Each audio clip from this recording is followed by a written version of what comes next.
There's a show right now playing at the Signature Theater that expands your mind, makes you think, and is more of a movement than a piece of theater. Um, it's like Laurie Anderson, David Byrne, with Alex Gray photography. Uh, what we're talking about is emergence, and today we're with Patrick Olson. Patrick, Hi, Susanna. you started off as a scientist. Well, I was a science publisher. I was an educational science publisher for a lot of years. I was the founder of a company that served the college market and picked up a lot of science in that process. But I was never a practicing scientist myself. Were you a musician? Because a lot of the show is your musicianship. It is. And I've written music privately for myself and family and friends for, my gosh, my whole life. But just in the last few years, I've started to take the music publicly, and I'm performing now. Had you been performing before this? No. So this is just like the Phoenix Rising. It's a late-stage career change. And man, is it fun. But it's kind of like a Phoenix Rising. You know, you've done the practical, and now you're in this new phase. Yeah, and I think of it as kind of a creative culmination of my experiences, both in business and in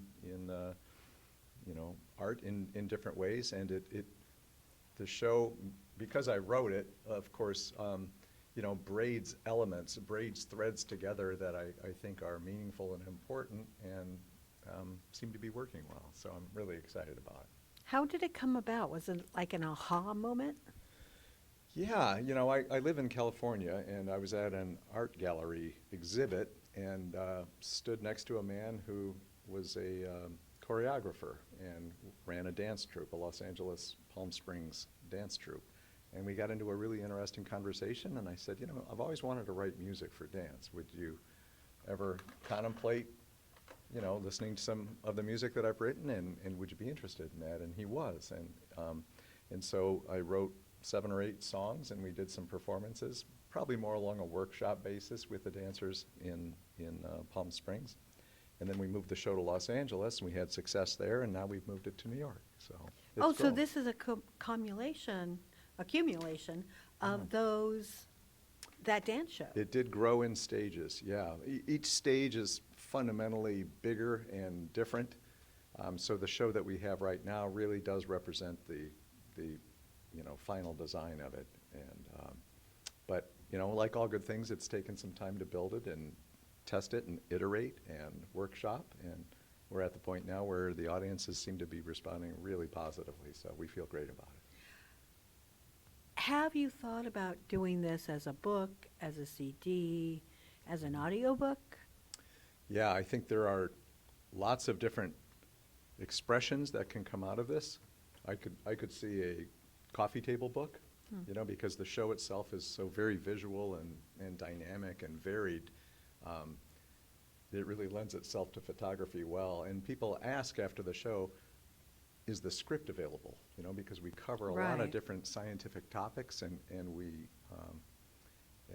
play a lot of music, and the whole thing is kind of dense and moves fast. And so I think there's a coffee table book that could come out of this, and I think there's also a trade book and possibly an audio book that could talk more about sort of the philosophical framework that underlies a lot of the thinking behind the show. You have a piece in the show where you talk about a yellow tulip and how it's not really yellow. Right. Please explain that to me, because I still see yellow. So have I been manipulated into thinking this, or is there something going on in my brain? So that's a great question.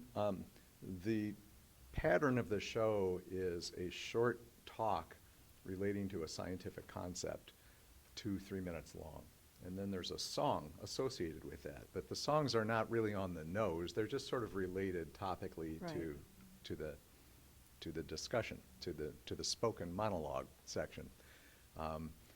And we call a spoken piece along with a song a segment. And there are 10 of these segments in the show. And one of them has to do with the question, and they all begin with questions. Is this tulip yellow? And I hold a tulip up. And that is representative of all of the questions that I asked because it seems obvious. Yes, the tulip is obvious. What is there to talk about? There's nothing more than it's yellow and we're done. But the truth is, and this is the through line through the whole show, things are not as they seem. Oh, I'm a firm believer of that one. So the science behind is a tulip yellow because it's not really. The science is that when I hold up this yellow tulip, in the presence of visible light, it appears yellow to us. But that's really only because the tulip itself has surface properties that absorb all the colors of the spectrum in visible light. So, you know, in visible light, you can run visible light through a prism, and it will split that light into various colors of the rainbow. And each one of those is a set of wavelengths of light that have been separated. And that's really what objects do. Objects really filter colors for us. In the case of a yellow tulip, it's absorbing every other color except yellow, and it's reflecting so we yellow. only see the yellow. Yes, that's right. But the yellow isn't coming from the tulip, it's simply not absorbing it from the visible light. And so the visible light hits the tulip, absorbs all the colors except yellow. Yellow returns back into your eyes, it bounces back, it reflects. It's like a mirror, but only for yellow, and appears to us as if the flower is yellow. Is this true of everything? Yeah, it is. Then why do we see the certain color? Why does it pick up the one certain color? Well, because all objects have different surface properties that absorb different colors of that spectrum, of that rainbow spectrum. And the colors that they absorb, we don't see. And the colors that are reflected to us, we do see. And that is the nature of it. If you turn off all the lights, there's no color anywhere. So what happens in the case of a colorblind person? Well, it's simply their ability to perceive those colors that are being reflected back to them. And some people who are colorblind lack the ability to define certain colors, right? Wow. So that's more of an internal physiological thing than it is an objective state of circumstances relating to color. So wait, could this also be true of people? Like we see people one certain way, but no, really, no, that's not it. I think it's entirely like that. And I mean, one of the things that I ask in the show is I ask the audience if they find it ironic that as this tulip reflects every other color, as this tulip absorbs all colors but reflects yellow, I ask, is it ironic that despite the fact that this color is reflecting yellow, rejecting it, not absorbing it, that it ends up appearing as yellow? I think is an interesting moment of irony. Well, kind of, because maybe people that are black are not black, people that are yellow, Asian, whatever, are not that. I mean, when they make me fill out that form in the hospital, white, no, I put other and put peach, because I don't like white. Sure, I understand that. Yeah, And I'm not white. And all of our colors, you know, our skin colors, the colors of all of our clothing, it really just has to do with what is being reflected back into our eyes. And so, you know, this jacket is a navy blue jacket. It's because it has surface properties that absorbs all the other colors except navy blue, and this bounces back like a mirror into your eyes. Now, in another part of the show, another segment, Yes. you have people envision a flower, I do. and you say it's a red rose, but I saw a pink, or you have people envision a rose. Right. But I don't like red roses, so I envisioned a pink one. Yeah. And I immediately envisioned it without thorns because I don't like getting hurt. Yeah. And you're like, I skipped the segments. Like, do you have other people that do that? Probably. I mean, everybody sort of experiences this and reacts in their own unique way, which is really a quality that I love about the show. You know, the other day, typically we have lots of people who wait afterwards to talk. You know, I saw. Yeah, right. And that's so warm and generous of them and so interesting. And sometimes, you know, we'll have many dozens of people waiting for quite a while just to have an opportunity to talk afterwards. And so in this case, I was struck by the variety of people. You know, we had a young black man who was a working chemist who said he just really appreciated the science of this and loved the music. The next woman that came was a theater student at NYU, and she was so enthusiastic and excited about, you know, the production qualities of the show. Following that, we had a teenager who was brought by his dad, and he said it was really trippy and he enjoyed it. Following that, we had a retired physicist from a local university who really appreciated the science. Following that, we had a 100-year-old woman in a wheelchair who told me the 5 things that she really appreciated about the show. And so I'm struck by the variety of people that are finding their own interesting ways of responding to the show and enjoying it. What were the 5 things? Oh my gosh, well, she said she really liked the dancers, and she really liked the lighting, and she really liked the large-scale immersive imagery that we have on a big LED screen, and she said nice things about me too. Aw. She liked my singing, and she liked the way that I moved on stage. So, Oh, nice. yeah. Yeah, I can see this show being a trippy kind of It is show. trippy. I can see people doing like different drugs and watching it. I can too, yeah. I know my culture. What would you like people to take away from this show? Well, I think there are 3 things that if the show is successfully occurring for someone, I think the first thing is it's just raw entertainment. I think it's just a lot of fun to experience this show and to try to sort out, like, what is this about? Because I think there are 2 or 3 of these segments that occur in a row without a lot of explanation, and you can see people really working to try to understand what is this art form, because it's new in a lot of ways to people. It's almost like a new genre, and so they're working and concentrating on trying to understand what's happening here. And then by the time that the show, you know, is 2/3 of the way or getting close to the end, I think everyone's sort of grasping, oh, this is what it's about. This is about marrying science together with the humanities and thinking about the spirituality of science and responding to all these very large questions. Yeah, I didn't that think of we ask. science at all. Oh, that's interesting. To me, it's very spiritual, and right now, I think a lot of people on this planet are going through an awakening of sorts, and I think that shows and music and art that show this and show the journey is what people are going to be able to relate to right now. I think so too. I think you've got a lot of people that are woke, that are asleep, and I don't think they're going to get it. But then I think you have a lot of people that are awake and looking to be more awake that will latch on to this. Well, you know, after entertainment, the next thing that I think when the show successfully resonates with someone, they are moved. There's an emotional movement that I experience. There's just very often a large outpouring of emotion, and it's a little overwhelming. And in the beginning, we were startled when people were coming out of the show with tears in their eyes and wanting to embrace and to talk about how important it was for them.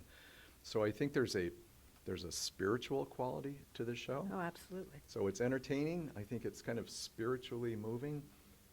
And I think if we're really successful, the most important thing is that we might have an impact on how people see themselves in the world, and Or a get connection. and a connection to how the world works, you know. So using the tulip as an example, if we're really successful, we'll have an impact like you've described, Susanna, you know, where you've come out of the show and it's caused you to think about this. Like, well, what other things? Does that mean all objects don't have color? Oh, Unless these they're in questions visible are light? always in my brain. I can imagine. Always. Yeah. So we want it to be entertaining, we want it to be spiritually moving, and lastly, if we can have an impact on how people actually see the world that is based in legitimate science, I think that's a great victory. Now, you're playing to the 31st, right? We are playing to January 7th. Oh, January Yes. 7th. Oh, good. Yes. Most shows are closing December 31st, so that's like delved in my brain. What is next for Emergence? Yeah, that's the million-dollar question. You know, we have a lot of industry interest. I think there are probably a half a dozen different angles that I could see this that as a we could TV pursue. show. It could potentially be a TV show. We could potentially transfer to a larger theater on Broadway. That I don't see, but Oh, is that that's right? but let me tell you why. Sure. It's not that I don't think it's good. I Mhm. think that this is a show that needs to stay intimate. Mm. And I think that in plain, shows decide to come to Broadway, and it's not Broadway. Mm. Prime example, Gabriel Brine's Walking with Ghosts, Mm. which I thought was exquisite, but Mhm. it didn't do well. Mm. It was a Mhm. one-man show. It was talking about his life, and Yeah. New York did not embrace it. New York embraces the oddest of things. Yeah. Like things that you think will never be successful, they are successful. And things that you say, I want everybody in the world to see this. Right. I mean, that's kind of the best part about being a critic is I get to say, go see. Yeah, right, exactly.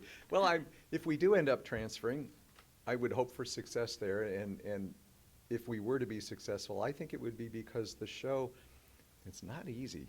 I mean, No, it's not. the show is a challenge. In a positive sense, it's a positive Oh, yeah, challenge to because it grasp it. again, if you're not awakened, you're not going to be able to grasp some of this. It's going to be kind of difficult. Your body will Some fight. of it may be, but people respond to it in so many different ways. Like there's so many different facets to it and qualities to it that it would be my hope that we would be successful just because it can attract so many different kinds of people. We don't have a demographic. That's just not, it just doesn't fit. If there's one quality that I think the audiences that we've had thus far share, it's an open-mindedness. It's not anything having to do with their place in life or their ethnicity or any of that stuff. It's like, are they seekers? Are they open-minded? And if they are, I think the show is incredibly rewarding. Are you thinking of doing this in a film? Well, I think the potential for that exists, I think at this point we don't have any serious plans to pursue this. I've been in the movie business in the past, and I have some sense of what it takes to make a movie. It's Right. a big undertaking. Huge. It's a multi-year, endeavor. So we want to most immediately build on the success that we have right now and on the rising awareness in New York City, and we'll just have to see what the next step is. Do you have a CD for the show? No. The music in the show is available. Some of the songs are available on an album that I produced that's on all of the major streaming services, Apple Music and Spotify and all that.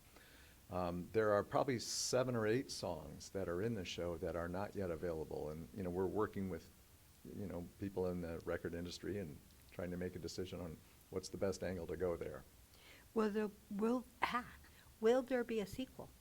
Yeah, there will be. I have 3 other shows in mind right now that would represent extensions and variations on what we're doing,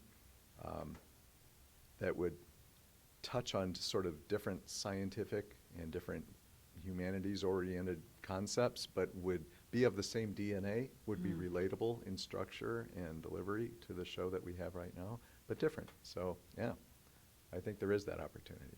So the music in the show, there are some songs that are available on a album that I produced a couple of years ago called Music for Scientists, and it's available on all major streaming platforms, Apple Music, Spotify, etc.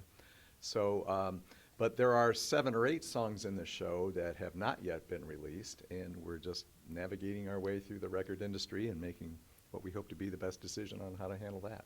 As you know, T2C does a Christmas gift list every year, and this is definitely on my list. It is a great gift for yourself. It is a great gift for your family. You will definitely come out feeling spiritually awakened. You can see Emergence at the Signature Theater until January 7th. So, Happy New Year. Patrick, thank you so much.